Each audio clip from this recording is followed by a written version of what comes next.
Maraming salamat po, Panginoon Diyos, sa bigay mong almusal sa akin. Salamat po, Panginoon Diyos. Amen. Ang almusal ay nagmumula sa Diyos.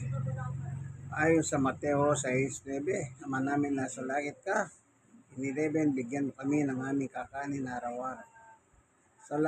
Sa buong mundo po, ang Diyos ang nagbibigay ng pagkain. Kaya hindi naman sabay-sabay. Bawat bansa, iba-iba po ang panahon. Merong gabi dito, araw doon sa kabila. May hapon sa iba, merong madaling araw. Kaya lahat nasusuplayan ng Diyos. Ganun po kabuti ang Diyos. Ganun kakapangyarihan ng Diyos. Tandaan nyo, nagmula sa Diyos ang lahat ng ating kailangan. Maging ang hininga natin, lakas natin, bigay ng Diyos yan. Kalusugan, bigay ng Diyos yan. Walang hindi bigay ang Diyos. Napakaswerte nga natin. Kahit mga walang niya tayong tao, pinagtsatsaga tayo ng Diyos. Kasi mahal niya tayo. God is love. John 3:16. Gayon na lang ang pag-ibig ng Diyos sa mga tao na kanyang ibinigay ang kanyang bugtong na anak na si Jesus. Upang sino man sumampalataya sa kanya ay hindi mapahamak sa impyerno, kundi magkaroon ng buhay na walang hanggan sa piling ng Diyos sa langit. Amen. God is good all the time. Okay na.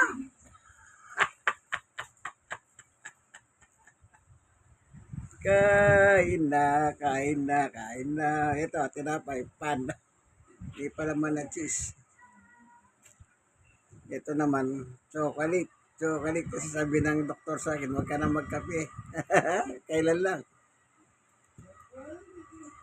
Ito naman yung cheese. Cheese.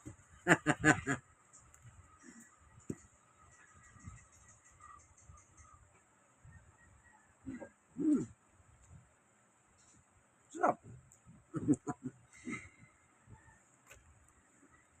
Bigyan ng Diyos siya sa amin. Sa inyo, nababigyan ng Diyos sa inyo kaibigan.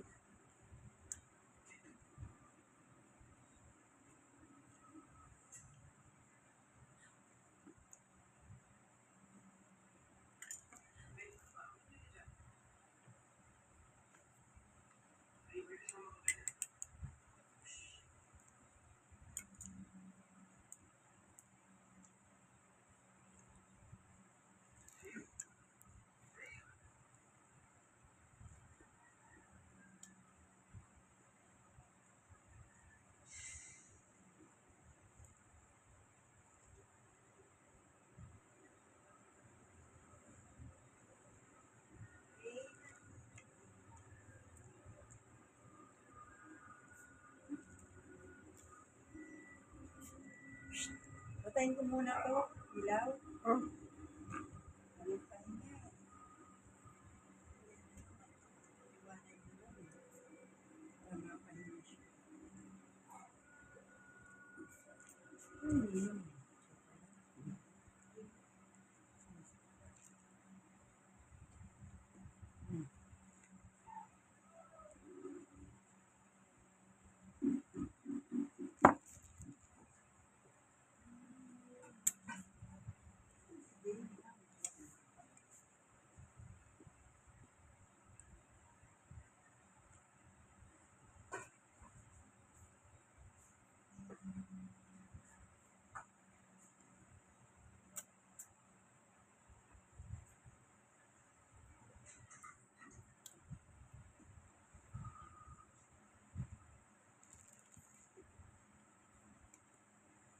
Siyempre, inom tayo tubig para mabaluan yung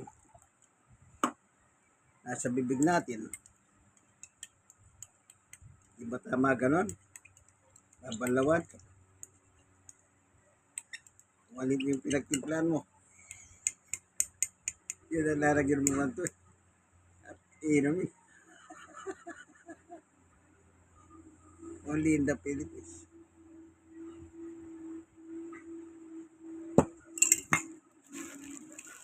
Kaya dyan nagbili ba ng Amerikano eh. Sabi niya, Filipino is very clean. Nakakita sa kasi Pilipino, sinasawsaw yung kape sa kape. Tinapay sa kape. Tapos na naubos yung tinapay. Sabi ng Pilipino. Kaya si Punta, tinunggak. Akala ng Amerikano, bago niya kainin yung tinapay, binabalawan niya sa kape. Kaya sinabi niya, Filipino is very clean. Pero itinunggak niya yung pinagbalawan yung kape.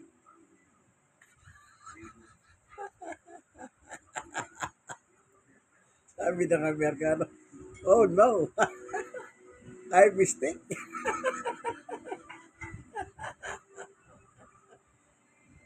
Oo nga naman.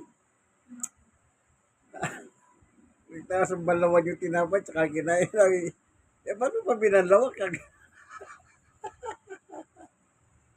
Bilib na sana ng Amerikano eh. Nadismay ang Amerikano. Masaya tayo, di ba kaibigan? Wala, kundi na lang tayo gagawa kwentong masaya eh. Anong gusto niyo? Puro malungkot? Gumawa kayong dramang kwento. Hindi ako bumubra doon. Pag inyong kaibigan, Jesus, ay salon. 64 years old, senior. Stroke loss, 6 years.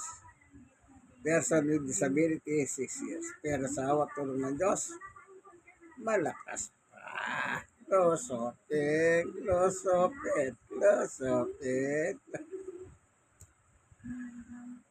Thank you for watching. Like, share. Kayo mga nasiyaran ni share nyo po sa iba. No, God bless us all po.